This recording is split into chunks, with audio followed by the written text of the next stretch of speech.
Assalamualaikum warahmatullahi wabarakatuh. Alhamdulillahirabbil alamin. Alhamdulillahilladzi arsala rasulahu bil huda wa dinil haqq liyudhhira likulli wa kafa billahi syahida. Asyhadu an la ilaha illallah wa asyhadu anna Muhammadan abduhu wa rasuluhu la nabiyya ba'da. Alhamdulillah, saya Denny, mahasiswa STAI Sekolah Tinggi Agama Islam Darut Tauhid.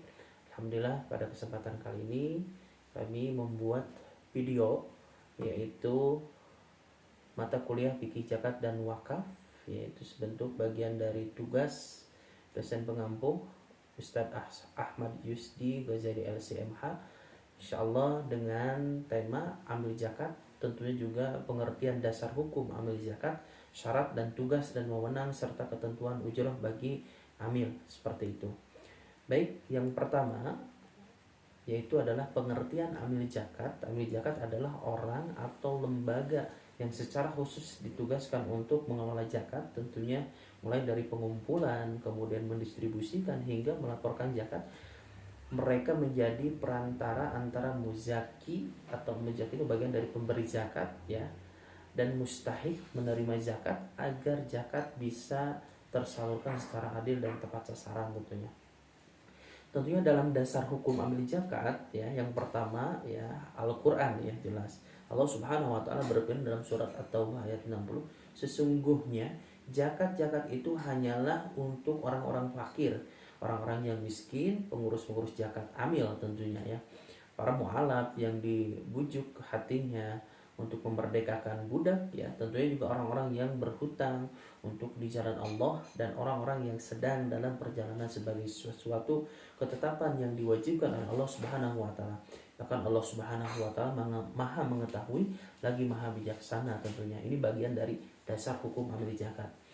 Kemudian dasar hukum amil zakat ini ada dalam sebuah hadis, yaitu Nabi Muhammad SAW ketika mengutus Muaz ke Yaman bersabda tentunya, dan beritahulah kepada mereka bahwa Allah Subhanahu wa taala mewajibkan zakat yang diambil dari harta orang yang kaya di antara mereka, tentunya juga dikembalikan kepada orang-orang yang fakir di antara mereka. Nah, ini bagian dari hadis riwayat Bukhari dan Muslim dari Ibnu Abbas.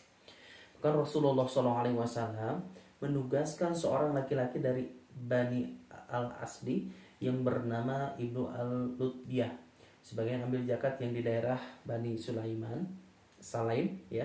Kemudian Rasulullah SAW melakukan evaluasi atas tugas yang telah ia laksanakan tentunya. Nah, ini diriwayatkan dari Bukhari dan Muslim dari Abi Humaid dan As-Saidi. Tentunya juga yang ketiga ada Undang-Undang Republik Indonesia. Ini nomor 23 tahun 2011 tentang pengelolaan zakat ya. 4 peraturan pemerintah nomor 14 tahun 2004 tentang pelaksanaan undang-undang nomor 23 tahun 2011. Dan tentunya juga berkaitan dengan syarat amil zakat, ada beberapa syarat utama yang menjadi amil zakat. Tentunya diantaranya adalah yang pertama muslim, jelas ya. Kemudian amil zakat harus seseorang muslim karena ia adalah ibadah yang khusus dalam Islam tentunya. Kemudian kedua adalah balik dan berakal tentunya ya. Amil harus sudah dewasa dan memiliki akal sehat agar bisa menjalankan tugas dengan baik, tentunya juga dengan amanah untuk menjalankan tugas-tugasnya sebagai menjembatani kebaikan-kebaikan dari para muzaki dan memang disalurkan kepada penerima manfaat, dalam hal ini adalah mustahik. Yang ketiga, amanah dan jujur ya. Kejujuran sangat penting karena amil bertanggung jawab dalam pengelolaan zakat ya, sangat menjadi salah satu nilai utama tentunya dalam pengelolaan zakat. Yang keempat adalah memahami ilmu zakat. Nah, ini yang paling utama adalah wawasan. Wawasan itu misalkan fikir ya, mempunyai wawasan yang luas berkaitan dengan zakat ya, sehingga memang tidak keluar jalur dari tentang kesyariatan tentunya ya. Amil harus memiliki pengetahuan tentang zakat agar dapat mengeluarkan dengan benar tentunya dan tepat sasaran.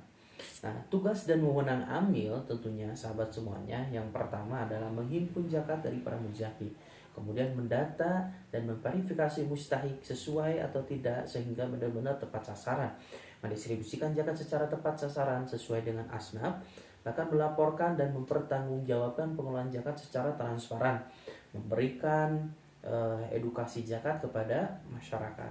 Nah, begitupun dengan wewenang amil zakat sebagai berikut, tentunya ada 3 poin nih, sahabat yang terbaik.